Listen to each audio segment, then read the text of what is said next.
No era un susurro en la casa, era una voz dentro de mi mente. Y yo sabía que no era mía. A veces siento que mi cabeza ya no me pertenece del todo. Cuando mi abuela murió, algo dentro de mí también se apagó. Era más que una abuela, era mi refugio, la única voz que me calmaba cuando todo lo demás se rompía. Tenía frases únicas, como pequeñas llaves que abrían puertas a la tranquilidad. Todo pasará, mi niña, solo escucha el silencio. Esa era su favorita. Y yo la repetía como un mantra cuando la tristeza se volvía demasiado grande. La casa se sintió hueca sin ella. Cada habitación parecía contener un eco de su ausencia. Pero no fue hasta casi una semana después que lo escuché por primera vez. Estaba sola. En la cocina. Pensando en ella. Y de pronto, sin ruido externo, sin movimiento alguno, la frase apareció. Pero no la escuché con los oídos. Fue como si brotara dentro de mis pensamientos. Clarísima. Íntegra. Con su voz exacta. Todo pasará, mi niña, solo escucha el silencio. Cerré los ojos. Pensé que era mi mente jugando conmigo. Pero el escalofrío que sentí no venía del recuerdo. Venía de la hora. Después de ese primer momento, no volvió a pasar. Durante días, me pregunté si había sido una ilusión, fruto del duelo, del cansancio. Empecé a grabar audios, escribir pensamientos, intentar rastrear si había algún patrón. Y entonces volvió. Estaba en la ducha, con la mente dispersa, y ahí apareció otra vez. Todo pasará, mi niña. Exactamente igual. Como si alguien lo dejara caer, gota a gota, dentro de mi mente. Sin sonido, pero con volumen. No sé si eso tiene sentido. No lo sentía como un pensamiento mío. Era como si alguien estuviera hablándome desde adentro, sin mover mis labios, sin que nadie más lo oyera. Y empezó a repetirse. Siempre la misma frase. Siempre cuando estaba sola. Siempre con esa voz que, aunque suave, tenía un peso extraño. Como si arrastrara algo detrás. Algo que no podía ver, pero que estaba ahí. Al principio, me reconfortaba. Me hacía llorar. Me hacía sentir que ella no se había ido del todo.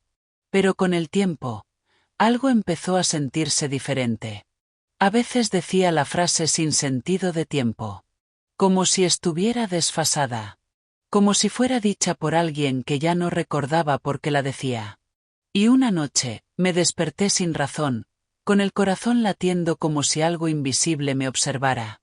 Y la escuché de nuevo. Todo pasa, todo se queda, todo se queda. Pero esta vez, su voz tenía un eco, como si no estuviera sola. Fue en esa madrugada cuando supe, con una certeza que no pude ignorar, que esa voz ya no era de mi abuela. Había algo distinto. Algo que no era solo el eco. Al día siguiente, volvió a sonar. Pero esta vez la frase fue otra. Escucha el silencio, pero no respires. Esa no era suya. Jamás me habría dicho algo así. Sentí un nudo helado formarse en el centro del pecho. Una parte de mí quiso ignorarlo, atribuirlo al sueño, al estrés, pero sabía que no. Las frases comenzaron a cambiar. A deformarse. Todo pasará, pero tú te quedarás. Mi niña, ya no eres tú. Empezaron a llegar en momentos en que no pensaba en ella. Incluso en público, aunque nadie más reaccionaba. Una vez, me miré en el espejo y, mientras me peinaba, la voz dijo: «Mírame». Y mi reflejo parpadeó antes que yo. Sentí una punzada de terror tan profunda que tuve que salir corriendo de casa. Pero lo peor fue descubrir que ya no necesitaba estar allí para escucharla. En el metro. En la calle. En sueños. La voz me seguía. Y cada vez sonaba un poco menos humana. No sé cuánto tiempo llevo conviviendo con ella. Con eso. Al principio era la voz de alguien que amaba. Luego fue una sombra que usaba su rostro, su tono, su amor, como disfraz. A veces me convence de que soy yo quien piensa esas cosas. Pero sé que no. Hay pensamientos que no me pertenecen. Hay frases que surgen como agujas en la calma. Palabras que nunca diría. Y cada vez cuesta más distinguir entre lo que soy y lo que se esconde en mí. He intentado todo: meditar, hablar con psicólogos, dormir con música. Nada la calla. Nada la detiene. Solo se silencia por segundos, cuando la escucho completamente. Como si eso la alimentara. Como si escucharla fuera cederle espacio. Hoy me dijo algo nuevo. Nunca antes lo había hecho. Dímelo tú, ¿qué soy? Y no supe qué responder. Solo supe que no quería saber la verdad. ¿Y si una voz que creías familiar empezara a decir cosas que nunca deberían ser dichas?